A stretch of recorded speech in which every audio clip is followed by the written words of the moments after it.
The qualities of a true Brahmin. Sonadanda Sutta. Kinh Chủng Ðức. Digha Nikaya. The long discourses, the qualities of a true Brahmin. Sonadanda Sutta. Thus have I heard. Once the Lord was traveling among the Angas with a large company of some 500 monks, and he arrived at Kampa. At Kampa he stayed by Gagara's lotus pond. At that time the Brahmin Sonadanda was living at Kampa, a populous place, full of grass, timber, water and corn, which had been given to him by King Sanaya Bimbisara of Magadha as a royal gift, and with royal powers. And the Brahmins and householders of Kampa heard say, the ascetic Gautama of the Sakyans, who has gone forth from the Sakya clan, is traveling among the Angas, and is staying by Gagara's lotus pond. And concerning that blessed Lord Gautama a good report has been spread about. This blessed Lord is an arahant, a fully enlightened Buddha, perfected in knowledge and conduct, a well-farer, knower of the worlds, unequaled trainer of men to be tamed, teacher of gods and humans, a Buddha, a blessed Lord. He proclaims this world with its gods, Maras, Brahmas, the world of ascetics and Brahmins with its princes and people, having come to know it by his own knowledge. He teaches a Dhamma that is lovely in its beginning, lovely in its middle and lovely in its ending, in the spirit and in the letter, and he displays the fully perfected, thoroughly purified holy life. And indeed it is good to see such arahants. Thereupon the Brahmins and householders of Kampa, leaving Kampa in great crowds, in vast numbers, went to Gagara's lotus pond. Just then, the Brahmin Sonadanda had gone up to his veranda for his midday rest. Seeing all the Brahmins and householders making for Gagara's lotus pond, he asked his steward the reason. Sir, it is the ascetic Gautama of the Sakyans. That is why they are going to see him. Well then, steward, go to the Brahmins and householders of Kampa and say to them, please wait, gentlemen, the Brahmin Sonadanda will come to see the ascetic Gautama. And the steward conveyed this message to the Brahmins and the householders of Kampa. Now at that time some 500 Brahmins from various provinces were in Kampa on some business, and they heard that Sonadanda intended to visit the ascetic Gautama. So they called upon him and asked if this was true. So it is, gentlemen, I am going to visit the ascetic Gautama. Sir, do not visit the ascetic Gautama, it is not fitting that you should do so. If the Reverend Sonadanda goes to visit the ascetic Gautama, his reputation will decrease, and that of the ascetic Gautama will increase. This being so, it is not right that the Reverend Sonadanda should visit the ascetic Gautama, but rather, the ascetic Gautama should visit him. The Reverend Sonadanda is well born on both the mother's and the father's side, of pure descent to the 7th generation, unbroken, of irreproachable birth, and therefore he should not call on the ascetic Gautama, but rather the ascetic Gautama should call on him. The Reverend Sonadanda is possessed of great wealth and resources.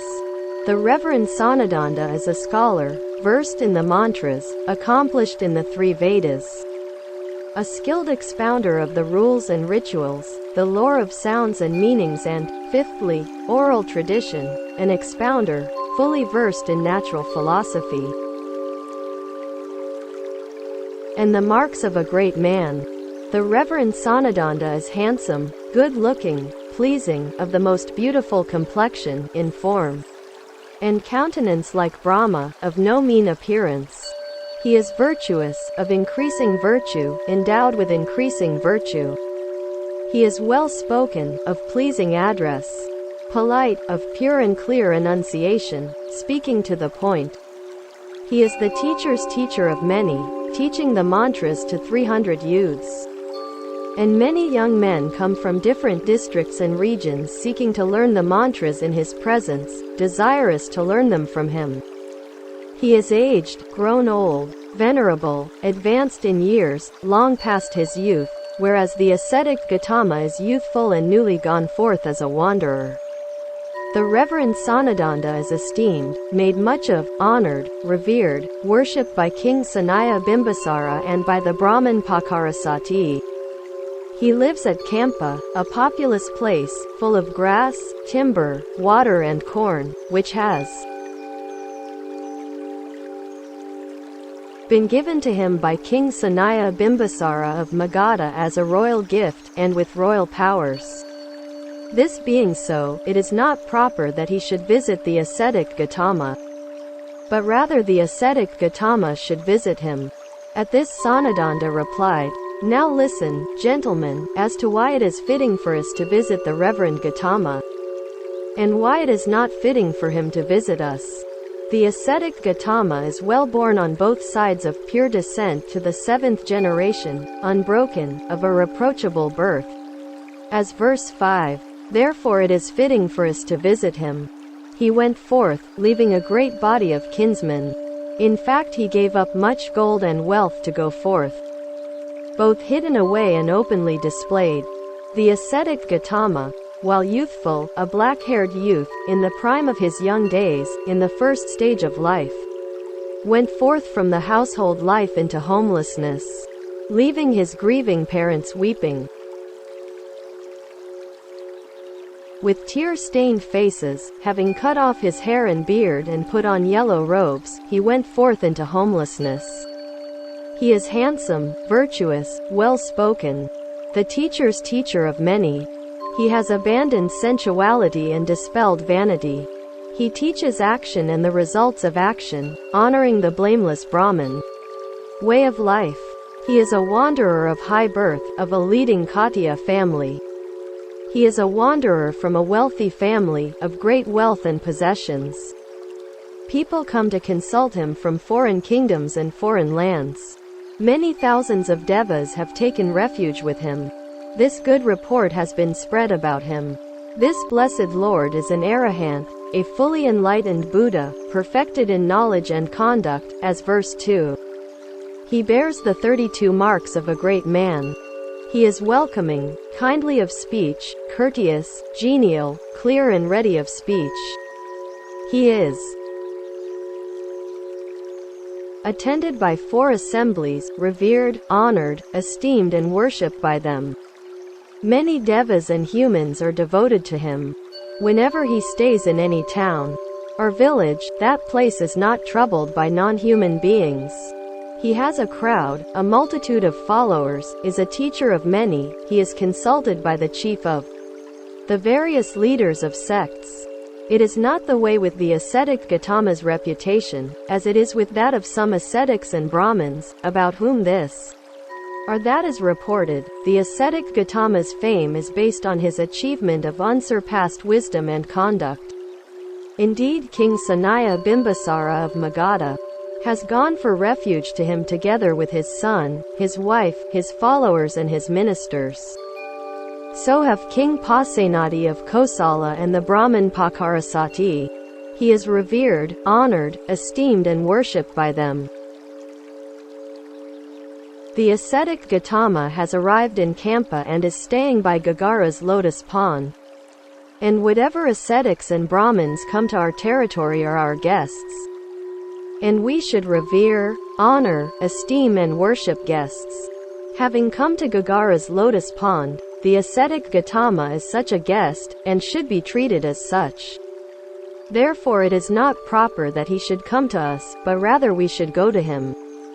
However much I might praise the ascetic Gautama, that praise is insufficient. He is beyond all praise. On hearing this, the Brahmins said to Sonadanda, "Sir, since you praise the ascetic Gautama so much, then even if he were to live 100 yojanas from here, it would be fitting for a believing clansman to go with a shoulder bag to visit him. And so, sir, we shall all go to visit the ascetic Gautama." And so Sonadanda went with a large company of Brahmins to Gagara's lotus pond. But when Sonadanda had traversed the jungle thickets, he thought, "If I ask the ascetic Gautama a question, he might say to me that Brahmin, is not a fitting question. It is not all a fitting question, and then the company might despise me, saying, Sonadanda is a fool, he has no sense, he can't put a proper question to the ascetic Gautama. And if anyone were despised by this company, his reputation would suffer, and then his income would suffer, for our income depends on the gaining of a reputation. If the ascetic Gautama were ask me a question, my answer might not satisfy him, and he might say, that is not the right way to answer this question. And then the company might despise me.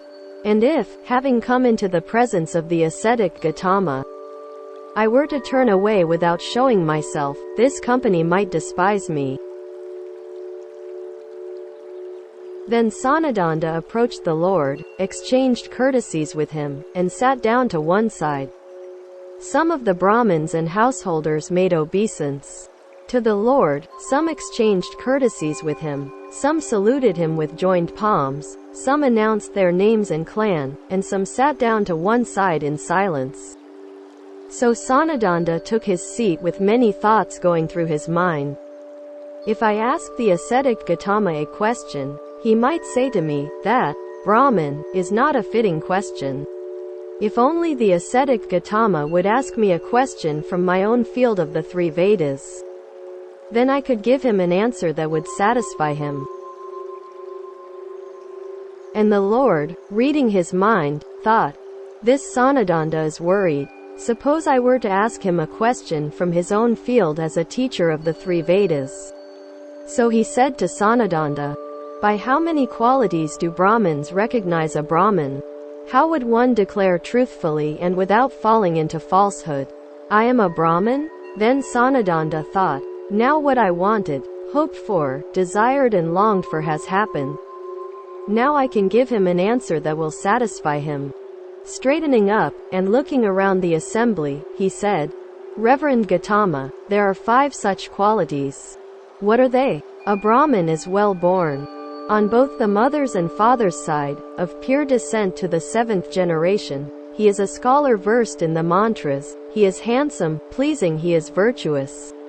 He is learned and wise, and is the first or second to hold the sacrificial ladle. These are the 5 qualities of a true Brahmin. But if one of these qualities were omitted, could not one be recognized as a true Brahmin, being possessed of 4 of these qualities? It is possible, Reverend Gautama. We could leave out appearance, for what does that matter? If a Brahmin had the other 4 qualities, he could be recognized as a true Brahmin. But could not one of these 4 qualities be omitted, leaving 3 whereby one could be recognized as a true Brahmin? It is possible, Reverend Gautama.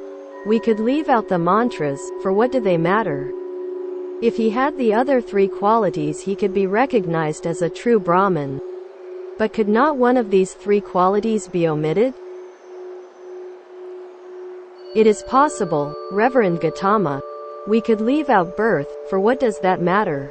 If a Brahmin is virtuous, of increasing virtue, and if he is learned and wise, and is the first or second to hold the sacrificial ladle, then he can be recognized as a true Brahmin and truthfully claim to be so. At this the Brahmins said to Sonadanda, don't say that, Sonadanda, don't say it. The Reverend Sonadanda is decrying appearance, the mantras and birth. He is actually adopting the ascetic Gautama's own words. Then the Lord said to the Brahmins, if you think the Brahmin Sonadanda is not concentrating on his task, is using wrong words, is lacking in wisdom, and is not fit to converse with the ascetic Gautama, then let him cease, and you talk to me. But if you think he is learned, speaks properly, is wise and fit to converse with the ascetic Gautama, then you cease and let him speak. Then Sonadanda said to the Lord, let that be, Reverend Gautama, and be silent. I will answer in this matter. To the Brahmins he said, do not say the Reverend Sonadanda is decrying appearance and adopting the ascetic Gautama's own words. I do not decry appearance, mantras, or birth. Now at that time Sonadanda's nephew, A young man called Angaka was sitting in the assembly, and Sonadanda said, "Gentlemen, do you see my nephew Angaka?" "Yes, sir. Angaka is handsome, good-looking, pleasing, of supremely fair complexion, in form and countenance like Brahma, of no mean appearance, and there is none in this assembly his equal, except the ascetic Gautama. He is a scholar, I was his mantra teacher. He is well born on both sides, I know his parents. But if Angaka were to take life, take what is not given, commit adultery, tell lies and drink strong drinks, what would good looks, mantras, or birth profit him? But it is because a Brahmin is virtuous, because he is wise on account of these 2 points that he can truthfully declare, I am a Brahmin. But, Brahmin, if one were to omit one of these 2 points, could one truthfully declare, I am a Brahmin? No, Reverend Gautama, for wisdom is purified by morality, and morality is purified by wisdom. Where one is, the other is. The moral man has wisdom and the wise man has morality, and the combination of morality and wisdom is called the highest thing in the world. Just as one hand washes the other, or one foot the other, so wisdom is purified by morality, and this combination is called the highest thing in the world. So it is, Brahman. Wisdom is purified by morality, and morality is purified by wisdom. Where one is, the other is. The moral man has wisdom and the wise man has morality, and the combination of morality and wisdom is called the highest thing in the world. But Brahman, what is this morality and what is this wisdom? We only know this much, Reverend Gautama.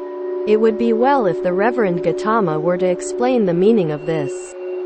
Then listen, Brahman, pay proper attention, and I will tell you. Yes, sir, said Sonadanda in reply, and the Lord said,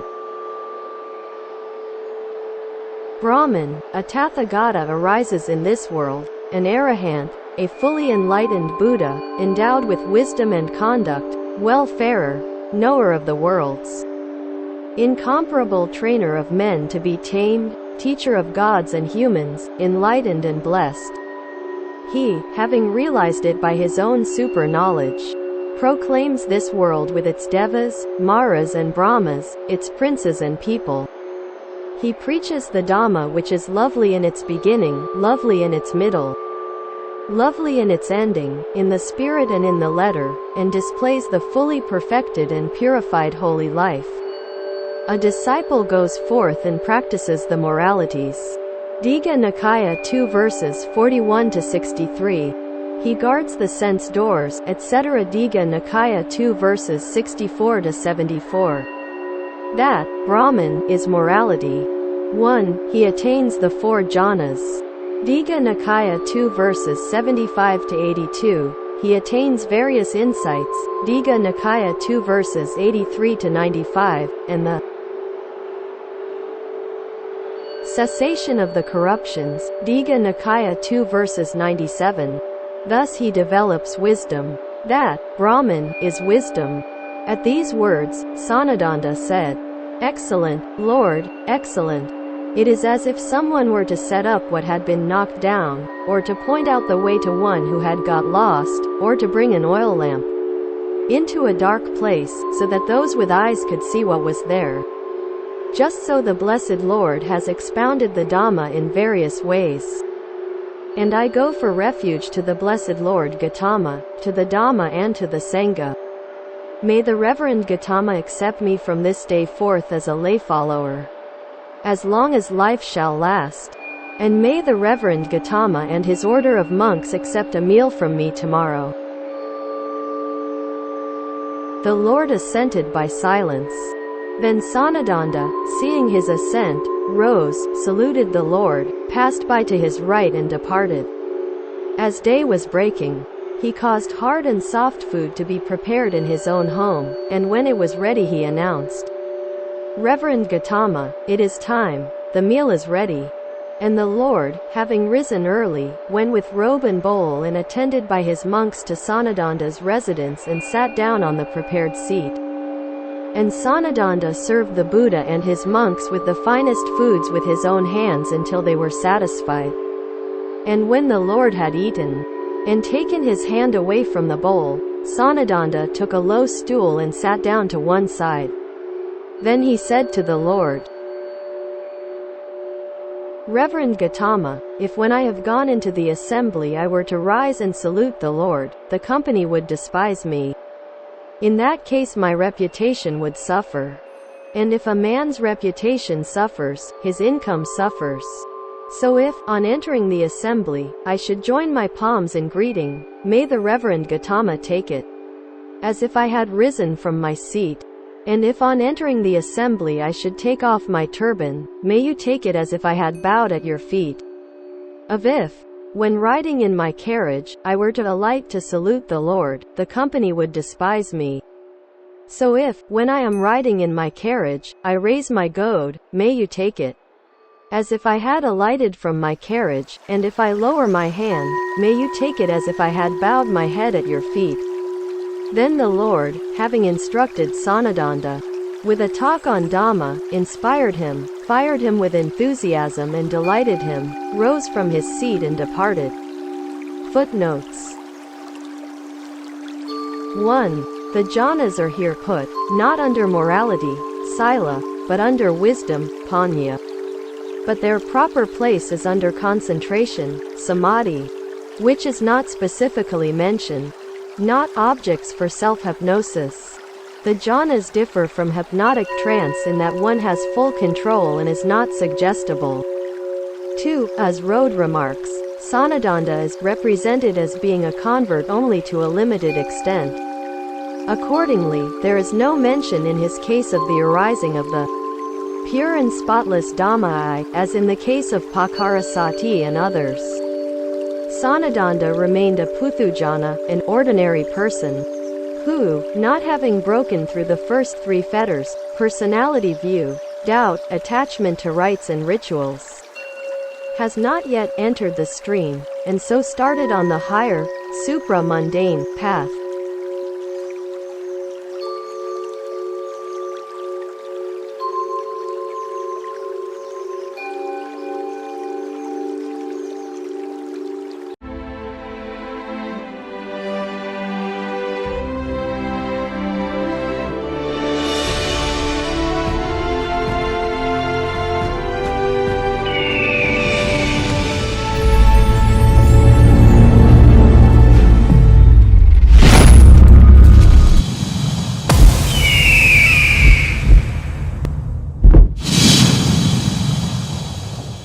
Adi Da Fat TV